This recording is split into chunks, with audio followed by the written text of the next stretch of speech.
Media முகம் நேரில் அனைவருக்கும் அன்பு வணக்கம். படையப்பா இன்றைக்கி நம்ம சூப்பர் ஸ்டார் ரஜினியுடைய பிறந்தநாள் அன்றைக்கி இந்த படைப்பை ரீரிலீஸ் செய்யப்பட்டிருக்கு. இந்த ரீரிலீஸில் பார்க்கும்போது நான் தியேட்டர் ரவுண்ட்ஸ் போயிருந்தேன். ஸோ நானும் படம் பார்த்துட்டு தான் இப்போ உங்கள்கிட்ட நான் பேசுகிறேன்.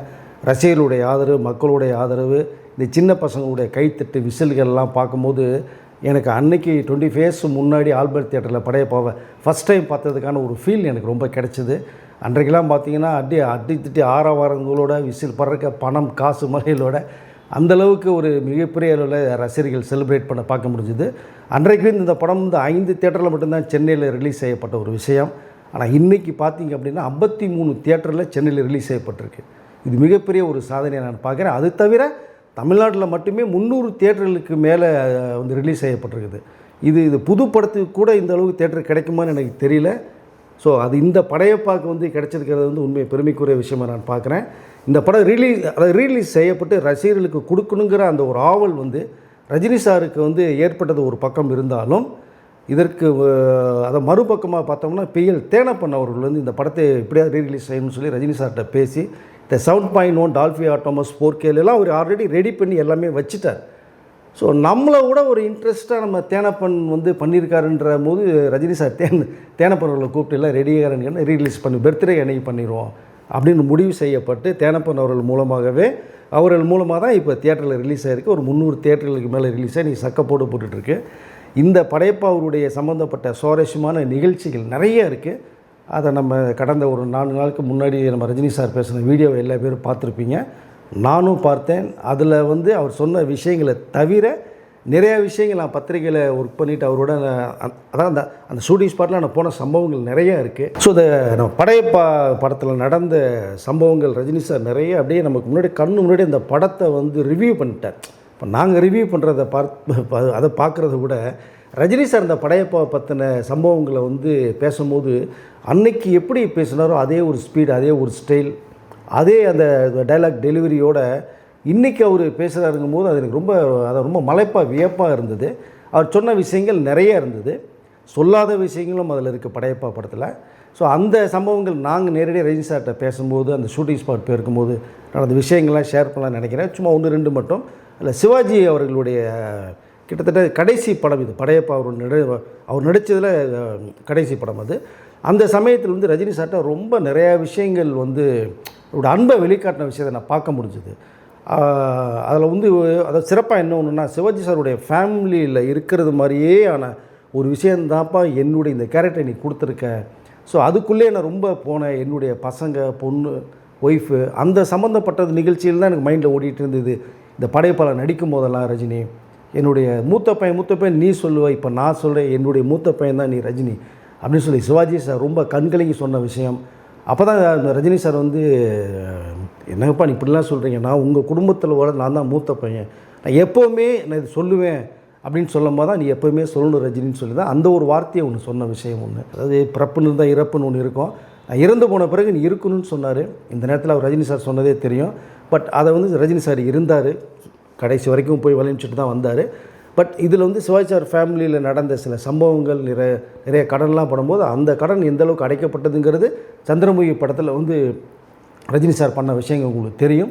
பட் இதற்கு மேலே பார்த்தீங்கன்னா அந்த நீலாம்பரி கேரக்டர் ஜெயலலிதா அவர்கள் வச்சு தான் உருவாக்குனாங்க அப்படின்னு ஒரு விஷயம். பட் அது தவிர ஜெயலலிதா அவர்களுக்கே பிரிண்ட் கொடுக்கப்பட்டு அவர்கள் பார்த்து இந்த நீலாம்பரி கேரக்டரை பிரமாதமாக பண்ணியிருக்க ரஜினி, இது எல்லா பேரும் என்னோட சம்மந்தம்னு சொன்னாங்க. இல்லை, அருமையான ஒரு கதை, பிரமாதம் நீ பண்ணியிருக்க அப்படின்னு சொல்லி ரஜினி சார்கிட்ட வாழ்த்துக்கள் சொன்ன விஷயம் நிறையா இருக்குது ஜெயலலிதா அவர்கள்ட்ட.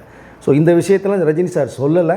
பட் இருந்தாலும் விட்டு போனதை கொஞ்சம் நான் ஃபில்லப் பண்ணலான்னு நினைக்கிறேன். இப்படி படையப்பால் நிறைய சம்பவங்கள் இருக்குது. இப்போ இன்றைக்கி ரிலீஸ் ஆகும்போது இந்த படையப்பாவினுடைய அந்த அன்னைக்கு பார்த்ததை விட இன்றைக்கி ஒரு சிறப்பாக தான் என்னுடைய பார்வைக்கு தெரிஞ்சுது.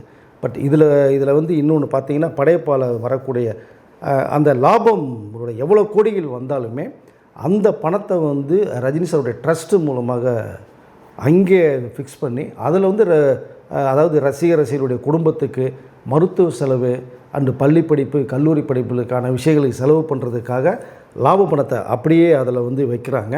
இது ஒரு மிகப்பெரிய ஒரு விஷயமாக நான் பார்க்குறேன். பழைய அதாவது இதுக்கு முந்தைய ரிலீஸ் ஆன படங்களை தாண்டி இந்த படம் மிகப்பெரிய அளவில் வசூல் பண்ணும் அப்படின்னு தான் எனக்கு தோணுது. இன்றைக்கே கிட்டத்தட்ட பார்த்திங்கன்னா ஒரு 10 கோடிக்கு மேலே வசூல் இது வரைக்கும் பண்ணியிருக்கிறேன், எனக்கு ஒரு தகவல் வருது எனக்கு இதை. இதற்கு மேலே சனி ஞாயிறுலாம் நீங்கள் பார்த்தீங்க நெக்ஸ்ட்டு வீக் வரைக்குமே இந்த படம் வந்து அதிக அளவில் போகும், பெரிய பெரிய ஒரு கலெக்ஷனை பார்க்கும்னு நினைக்கிறேன். ரீரிலீஸில் ஒரு பெரிய ரெக்கார்டை ஏற்படுத்தும்னு நான் நினைக்கிறேன். இதை ரெண்டாவதாக பார்த்தீங்கன்னா உலக அளவில் இந்த படம் வேறு ரிலீஸ் ஆகிருக்கு.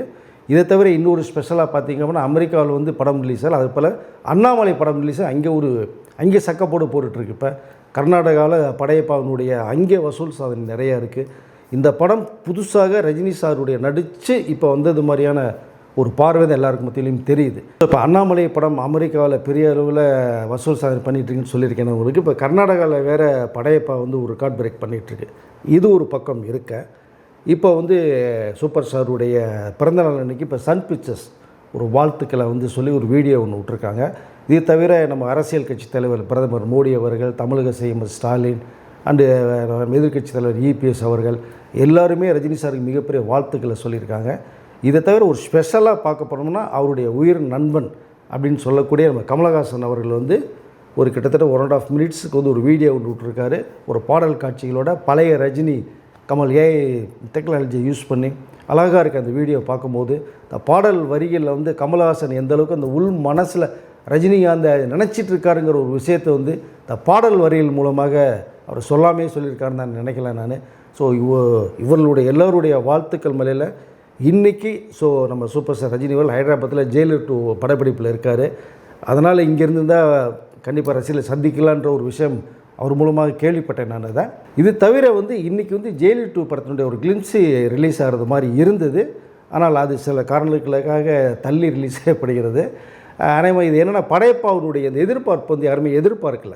ஒரு ரீரிலீஸில் சும்மா சாதாரணமாக இருக்குங்கிற மாதிரி நினச்ச ஒரு படம் மிகப்பெரிய அளவில் எல்லாத்தையும் ஒரு கூஸ் பம்ப்ஸ் மாதிரி வந்து நம்ம ரஜினி சார் வந்து மாற்றி விட்டார். ஏன்னா அவர் பேசுகிற இந்த வீடியோ தான் ஒரு காரணம். பார்க்காதவர்கள் கூட இந்த படத்தை பார்க்கணுன்னு ஆசை வந்திருக்கு. கண்டிப்பாக இந்த 2K கிட்ஸ் ஜென்சி கிட் அப்படிங்கிறவங்களுக்கு வந்து அந்த படையப்பா பற்றி நிறைய தெரியாது. சரி பண்ணியிருக்காரு அப்படின்னு தான் தெரியும். கண்டிப்பாக இன்றைக்கி நான் தியேட்டரில் போய் பார்க்கும்போது பார்த்தீங்கன்னா அவர்கள் தான் இன்றைக்கி ரொம்ப ஆரவாரத்தோடு மிகப்பெரிய அளவில் செலிப்ரேட் பண்ணிட்டு இருந்த பார்க்க முடிஞ்சுது. இது ஒரு நல்ல வாய்ப்பாக தான் நான் இதை பார்க்குறேன். அதனால தான் இப்போ படையப்பாவினுடைய இந்த எதிர்பார்ப்பு அதிகமாக இருந்ததுனால தான் ஜெயிலர் 2 படத்தினுடைய கிளிம்ஸை வந்து விடாமல் தள்ளி விடலான்னு சொல்லப்பட்ட ஒரு விஷயம் அது. அது அநேகமாக இந்த மந்த் எண்டுக்குள்ளே வந்துடும் நினைக்கிறேன் நான் இதை. இது தவிர வந்து இப்போ சென்னையில் ஆரம்பிச்சிருக்கிற சர்வதேச திரைப்பட விழாவில் ரஜினி சாருக்கு ஒரு விருது கொடுக்கப்பட்டது. ரஜினி சார் இல்லாதனால அவருடைய மூத்த பொண்ணு ஐஸ்வர்யா ரஜினி அவர்களை போய் வாங்கியிருக்காங்க. ஸோ இதனுடைய இந்த படங்கள் மத்தியில் இவர் 50 வருடமாக தமிழ் திரையுலகத்தின் சூப்பர் ஸ்டார் மட்டும் இல்லை உலக திரையின் சூப்பர் ஸ்டாராகவே இது வரைக்கும் தேர்ந்துட்டு இருக்காரு. இவர் கூட ஜோடியாக நடித்தவர் எல்லாமே வந்து அக்காவை நடித்து அம்மாவை ரஜினி சாருக்கே அக்காவை நடித்து அம்மாவை நடிச்சிட்டாங்க. ஸோ இன்றைக்கும் அவர் வந்து சூப்பர் ஸ்டாராக அந்த 75 வயதில் கம்பீரமாக அப்படி நடந்து அந்த ஒரு ஸ்பீட் வாக் என்ன, அவர் பேசுகிற ஸ்டைல் என்ன அப்படிங்கலாம் பார்க்கும்போது மிகப்பெரிய மிகப்பெரிய ஒரு மலைப்பாக இருக்குது. இன்னும் இந்த ஸ்பீட் குறையல, இந்த ஸ்டைல் குறையல, இந்த ஸ்பீச் வந்து குறையல, இந்த மேனரிசம் வந்து இதை குறையல. ஸோ எல்லாமே அவருக்குள்ளே அடக்கி வச்சுட்டு இருக்கும்போது கண்டிப்பாக ஒரு செஞ்சுரியை நீங்கள் போடுவீங்கன்னு எதிர்பார்க்குறேன். 100 வயதுக்கு மேலே தாண்டி நீங்கள் சிறப்பாக வாழணுன்ற நேரத்தை சொல்லி நான் விரும்புகிறேன். நான் அதை நீங்கள் இருக்கிற வரைக்கும் நீங்கள் தான் சூப்பர் ஸ்டார், நீங்கள் நடிக்கும் வரைக்கும் நீங்கள் தான் சூப்பர் ஸ்டார், திரையுலகம் இருக்கும் வரைக்கும் ஒரே ஒரு சூப்பர் ஸ்டார் ரஜினிகாந்த் மட்டும்தான் சொல்லிக்கிறதுல நான் ரொம்ப பெருமைப்படுறேன். இந்த இனிய நாளில் இந்த பிறந்தநாள் கொண்டாடுகிற நீங்கள் 75வது வயதில் காலெடுத்து வச்சுருக்கீங்க. மேலும் மேலும் பல சாதனைகளை நீங்கள் புரிஞ்சு சிறப்பாக நலமுடன் வளமுடன் வாழணும்னு சொல்லி என்னுடைய இதயபூர்வ நல்வாழ்த்துக்களை நான் தெரிவித்து கொள்கிறேன். உங்கள் ஸ்டைலே சொல்லணும்னா ஹாப்பி பர்த்டே ரஜினி சார், வாழ்க வளமுடன்.